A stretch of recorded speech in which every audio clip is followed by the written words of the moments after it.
જય શ્રી કૃષ્ણ. કેમ છો મિત્ર? શૌર્ય અને ધરામાં સ્વાગત છે. તો અત્યારે ભર ચોમાસે બરાબર ચાલુ સ્કૂલે અમે અમારા ગીરમાં આવી ગયા છે, ફાર્મમાં આવી ગયા છે. તો શા માટે આવ્યા છે એ એપિસોડ જોવાનું ચૂકતા નહીં, એટલા માટે કહેવાય છું. પ્લસ અત્યારે બરાબર ચોમાસું છે તો ખ્યાલ નથી આવતો કે કેટલા વાગ્યા છે. એટલી સરસ લીલોતરી છે મારી પાછળ, તમે જોઈ શકો છો. અને બીજું બધું બહુ નવું નવું છે આ બ્લોગમાં. રોજ થોડું થોડું શૂટિંગ કરું છું બનતા સુધી, કારણ કે જેવું ઘરમાં શૌર્યને મારે ધ્યાન રાખવું પડે છે. તો અહીંયા તો જંગલ છે, તો ફાર્મમાં મારે શૌર્યનું વધારે ધ્યાન રાખવું પડે છે. અને ડેઈલી સવાર સાંજ અમારા કોઈ વાસણ ચોરી જાય છે. ચોર પકડાઈ ગયા છે, પણ એટલા ક્યુટ અને નિર્દોષ છે તો અમે કોઈ પોલીસ કમ્પ્લેન કરી નથી.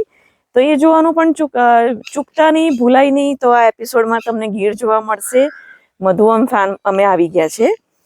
તો હું કોશિશ કરીશ કે બહુ જલ્દી આ એપિસોડ અપલોડ કરી દઉં, અને ડેઈલી હું થોડું થોડું શૂટિંગ કરું છું. તો બસ જોવાનું ચૂકતા નહીં. નેક્સ્ટ એપિસોડ હવે ગીરનો રહેશે. બાય.